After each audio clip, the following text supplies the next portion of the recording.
Hello, bar takers. This is Lisa Duncanson, your bar exam guru.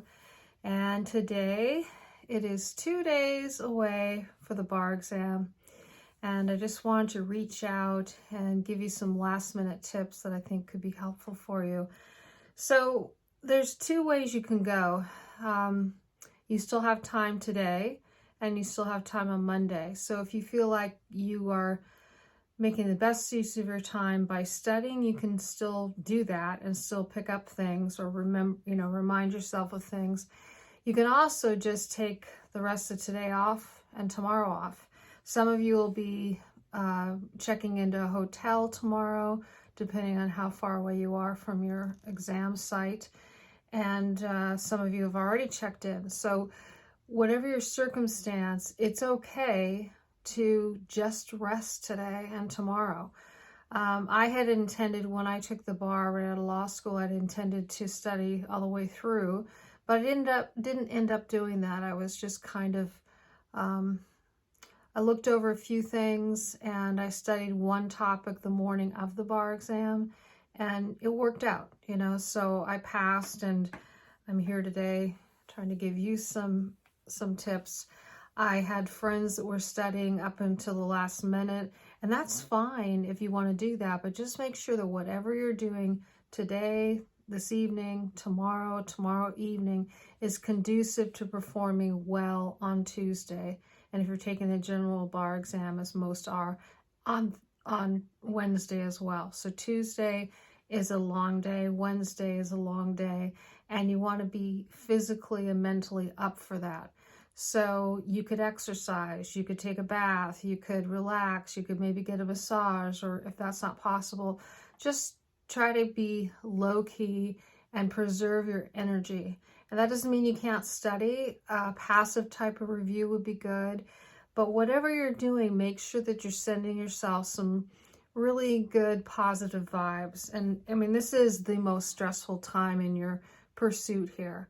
But if you commit to it and just say, I'm not going to give up, I will keep going, then you can really pull this off. And when I say pull it off, it makes it sound like it's, I can pull a rabbit out of the hat. But it's really critical to keep your mindset above, keep your head above water. And when you're taking the written portion of the exam, if you don't feel like you're almost out of breath writing everything, that you just can barely finish, then you're probably not doing it right. So that's how it should feel.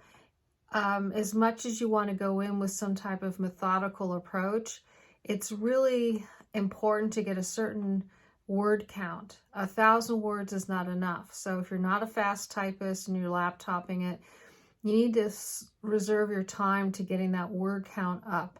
So I posted a blog post yesterday. I think it's worth taking a look at because it, addresses some of these things. And one of the things that I was told when I was taking the bar exam years ago was to keep writing. Don't stop writing. And it's really important because the graders want to know what you're thinking. If you don't remember a rule, don't abandon that section of the answer because you can't remember all the parts. Just do your best. And, if you keep doing that and keep going, even if you write an argument that you realize in the middle of writing it, this is probably not a good argument, it's probably going to fail, that's fine. Unwind it. Instead of deleting it and taking away words from your word count, you don't want to do that. You're going to say, here, this is probably not the best argument for Abel or whoever your person is. However, blah, blah, blah is a better argument, and explain why. It's really important to leave everything on the exam. So if you're dismissing things in your head, this isn't an issue because, you're missing out on points that you could really benefit from. Because the bar examiners don't know if you left something off the exam that was kind of maybe possible, or if you did it because you didn't know, or you did it because you made the choice.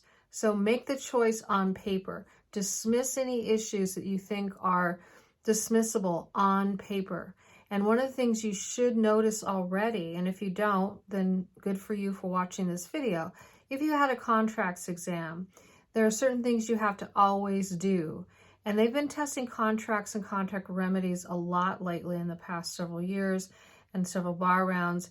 And that doesn't mean that that trend is over. It could certainly be that it's this bar round that they test contracts and remedies again. But what you need to recognize is in contracts, you always have to deal with statute of frauds.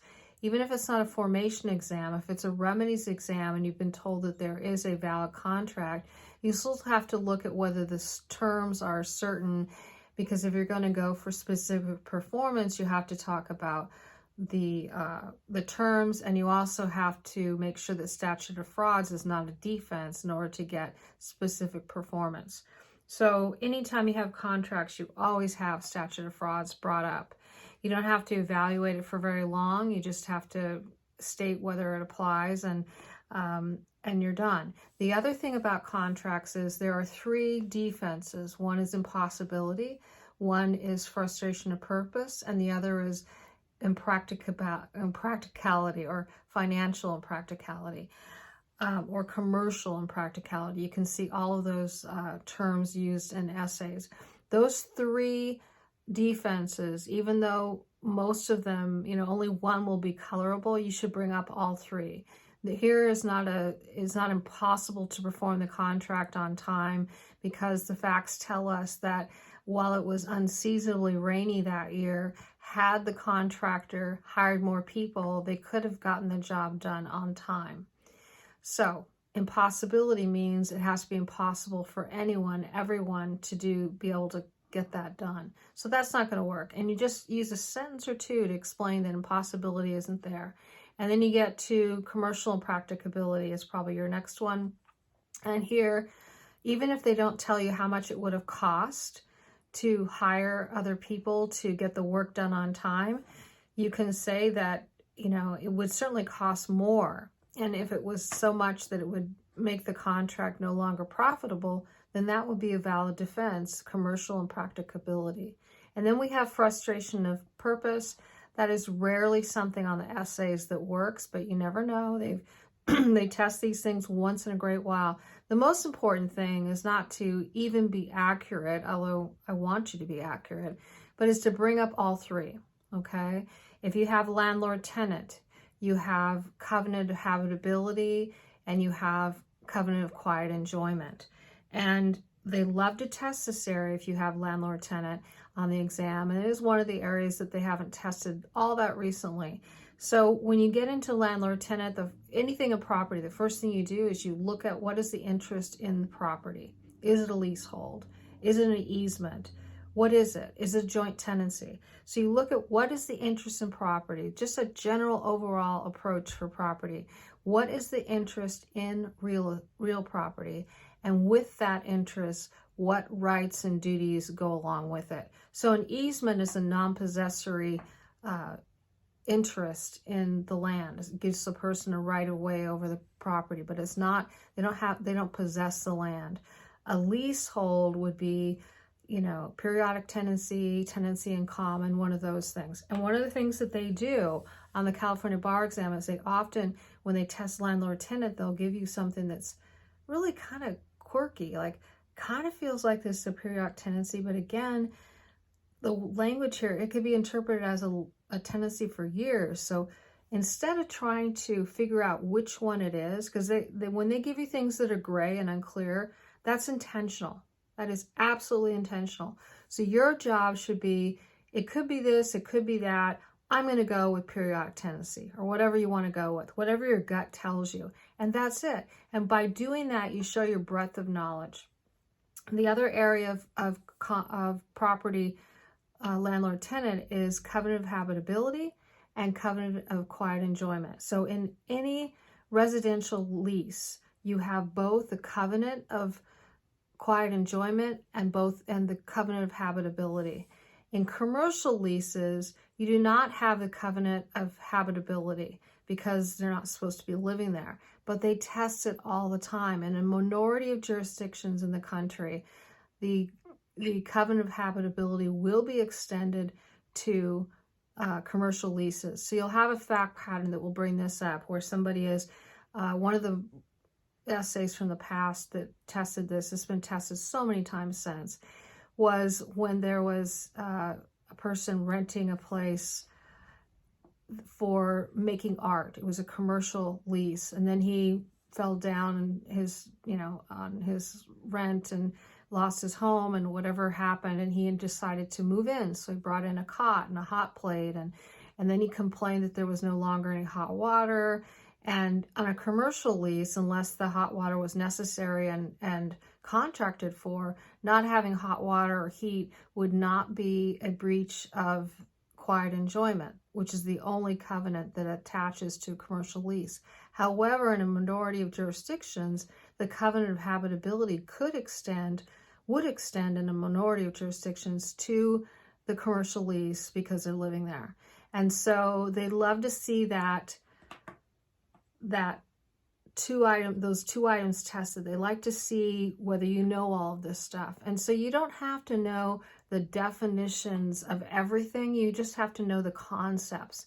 And I really want to urge you to believe in that, because I've been doing this for almost about 25 years, and I've seen it all. And there have been people that have failed, that have come to me after a few attempts and signed up for our program, and I always want to see the person's written work prior to coming on board, so I know what we're up against, and I want to be able to evaluate that.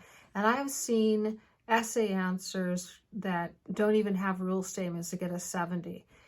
And so it's not that common, but PR, if you explain all of the problems and you use the facts and you identify the issues and you don't necessarily have all the rules down, it's okay. I mean, is it ideal? Probably not.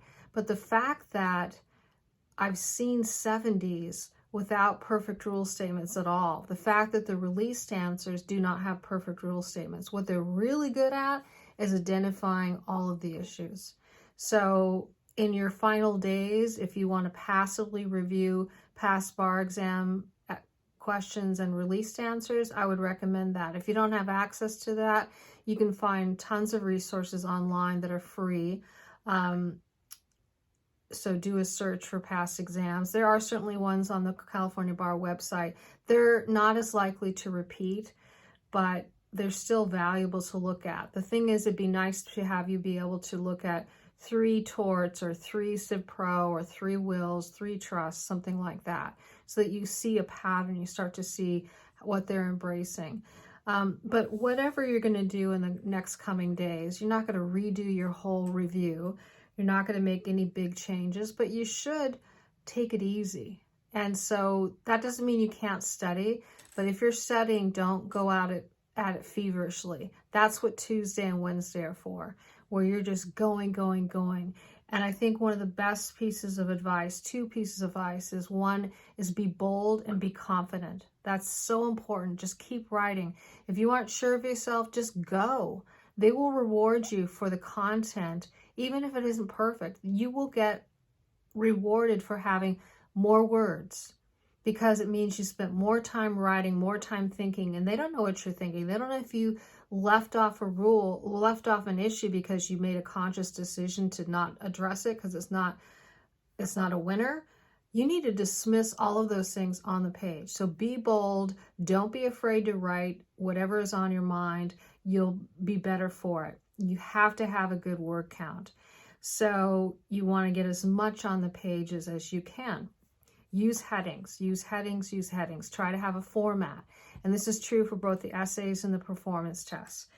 And then the other thing that's super important, really critical, is to take it easy and be positive. And you're like, yeah, okay, sure, I have to take this horrific test. But the thing is, you're in a really privileged position that you get to take this exam. Maybe it doesn't feel like that today, but I'm telling you, when you pass and you've given it your all, you're going to feel really amazing. And so give it your all, and don't be afraid to do that. Be confident, be bold, use capital letters for your headings, because sometimes if you bold and underline, it kind of takes over the whole paragraph with ExamSoft. That's happened before. So you just want to make sure that you have some organization. You can always go back and superimpose headings for areas that you've written. Easy to do on a laptop. So be positive, pick yourself up, be your own cheerleader. You really have to do that. No one else is going to do it for you. I mean, I can be your cheerleader, and that's why I'm here today, just to encourage everybody who's facing this test in February. You're not going to die. You know, I've been watching some of the Reddit stuff. I feel like I'm dying. I'm like, oh, come on. You know, this is a test. It's not an IQ test. So just do it. Get ready in the way that you feel you should, but take it easy today, tonight, and tomorrow. So whatever you're doing study-wise, make sure that it's not going to exhaust you. So I would say tomorrow is not the day to do 100 MBEs, okay? You're going to do that on Wednesday, so a couple of times over. So if you're going to do any MBEs, do like 5 or 10, just to keep it in your head that, yeah, these are MBEs, and just be ready for that. But you've been studying, and even if you think you want more, 2 or 3 more weeks to study, this is the time. It's go time, and you just need to go for it and put in everything that you can, all of your energy and all of your heart and soul onto the page, and just go and keep going. And when the time's up, hopefully you have enough words, and I'm sure you can do it. I just really want you to focus on that, how important it is to get stuff down. They can't read your mind. If it's not there, you don't get the points. So it's really critical to dismiss any issues that you think are not relevant. You need to dismiss them on the page. I cannot tell you how important that is, because they cannot read your mind. They're reading your exam. That's the only experience they have with you. So make it look neat.